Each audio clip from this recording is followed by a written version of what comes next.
Les politiciens corrompus, les politiciens pourris, les partenaires pourris, les partenaires corrompus, les leaders pourris, les leaders corrompus, l'intérêt égoïsme, l'intérêt personnel, les affamés. La marche difficile de notre peuple, sous le joug du terrorisme depuis près d'une décennie, l'histoire nous a fait chance en nous révélant dans les rangs de nos hommes un homme qui est pour nous ce qu'a été Fidel Castro pour Cuba, un patriote qui est pour nous ce qu'a été Mao Zedong pour la Chine, un libérateur.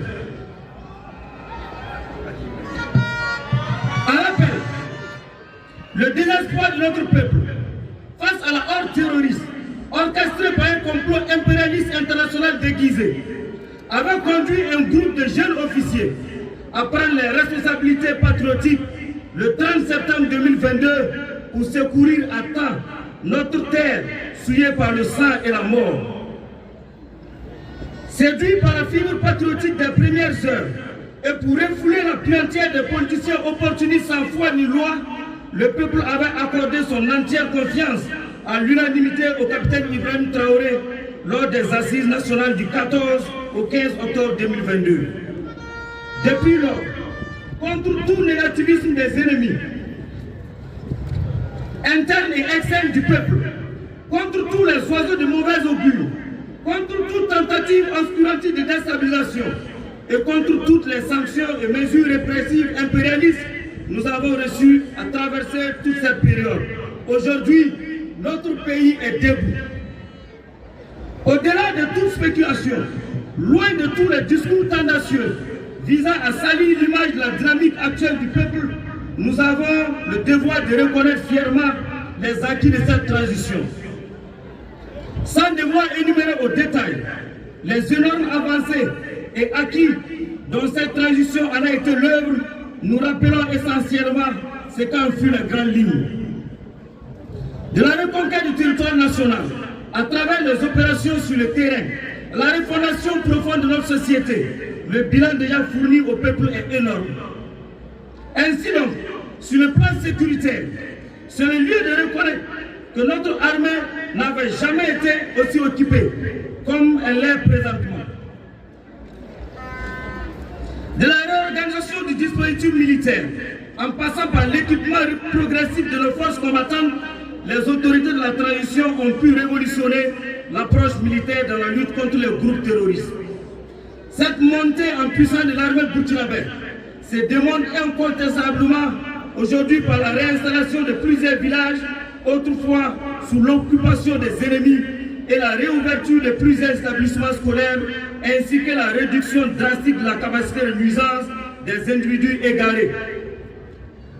Sur le plan économique, la vision pour l'industrialisation de notre pays a permis d'initier les grands projets à travers l'Agence pour la promotion de l'entrepreneuriat communautaire tels que la construction de la toute première usine de transformation de la tomate à Bobo-Dioulasso, de l'usine de raffinerie d'or du Burkina et les projets de grandes unités industrielles en cours sont la preuve que notre économie nationale connaît et connaîtra une grande accélération pour le grand bonheur des populations.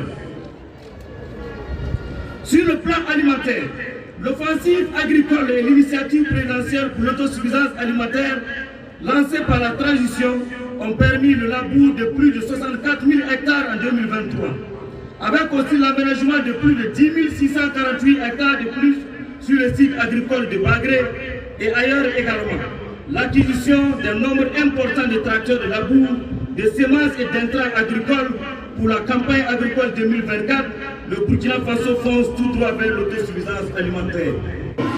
La prise de mesures visant à faciliter l'accès sanitaire aux citoyens, la fluidité de l'activité administrative sont autant de prouesses acquises tout au long de ces 18 mois.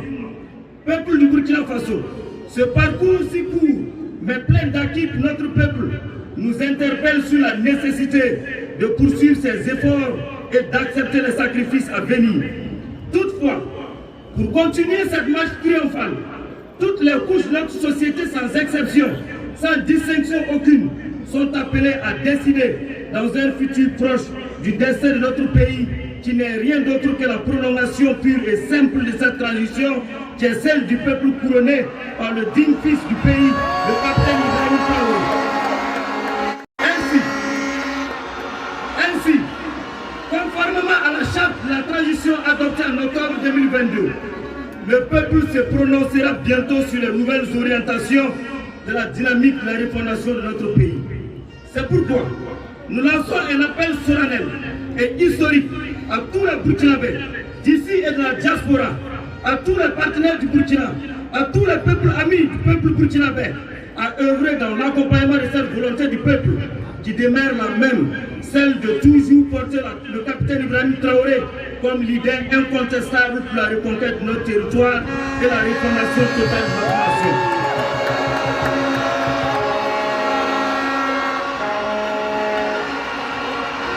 Les assises nationales prochaines vont nous permettre, nous Burkinabés, de matérialiser et d'officialiser la volonté du peuple, rien que la prolongation de la transition, celle du peuple déjà en cours.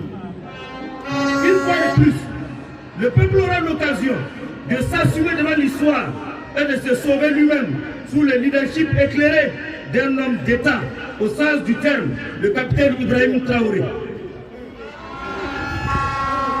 Nous lançons un appel à tout le peuple à faire barrage aux manipulateurs, aux opportunistes qui ne pensent qu'aux élections pour piller notre nation.